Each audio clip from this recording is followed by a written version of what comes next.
Togo, révélation sur la mort du colonel Kofi Kongo par son enfant. Colonel Kofi Kongo, assassiné alors qu'il était aux arrêts de rigueur, le 29 mars 1985. Inspecteur général des forces armées togolaises, FAT, cet officier de l'armée togolaise qui n'avait que 49 ans, avait échappé, à plusieurs reprises, à des tentatives d'assassinat. Eyadema avait l'habitude de le convoquer tard le soir. Mais, précautionneux, il se faisait toujours accompagner par un autre militaire ou dignitaire du régime RPT pour ne pas se faire mitrailler, dans son véhicule, comme ce fut le cas pour le chauffeur de Barry Moussa Bark, un ministre d'Eyadema durant des décennies et actuellement ministre conseiller du fils Faure Esozima Kodjo Gnassingbé, chef de l'État depuis avril 2005 jusqu'à ce jour. Des manœuvres franco-bénino-togolaises ont eu lieu au Togo en février 1985, organisées par le président Eyadema Gnassingbé, géniteur de Faure Gnassingbé. L'inspecteur général des FAT, le colonel Kofi Kongo était alors en charge de l'organisation de ces dites manœuvres. Au terme de ces manœuvres, le général Jean-Nou Lacaze, chef d'état-major des armées françaises 1981 à 1985, dira au cours du discours de clôture, en 40 ans de carrière, « Je n'ai jamais rencontré d'officier africain aussi brillant que le colonel Kofi Kongo ». Cette phrase signera la fin de Mon père Kofi Kongo.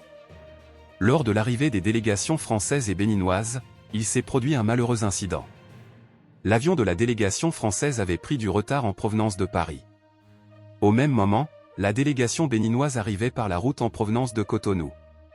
Mon père chargé de recevoir ses homologues français et béninois se trouva dans l'impossibilité matérielle d'être à l'aéroport et en même temps à Ilakonji, frontière bénino-togolaise. Il appela M. Kpotivi Laclé, ministre de l'Intérieur d'alors avec qui il partageait la répartition de l'événement. Laclé suggéra de réceptionner et d'acheminer les instances béninoises à Lomé. Ce qui fut fait. Une fois les Français accueillis, mon père prit aussitôt la route pour rejoindre et accueillir ses homologues béninois. Tout se déroula à la perfection. À la suite de ces manœuvres, soit quelques jours après, mon père fut convoqué par le Grand Conseil constitué d'officiers et ministres de l'Intérieur et de la Défense pour manquement et désobéissance, malgré sa défense, ne pas avoir pu être à Ilakonji et à l'aéroport au même moment pour cause du retard d'avion. Il fut reconnu coupable de désobéissance et de complot.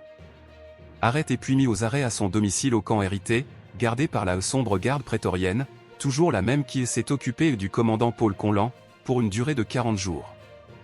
Il mourait le 30e jour, et Eyadema a monté cette cabale contre mon père pour s'en débarrasser une bonne fois pour toutes. Eyadema n'avait jamais pardonné à mon père son statut, le fait qu'il soit supérieur à lui. Un homme brillant, juste,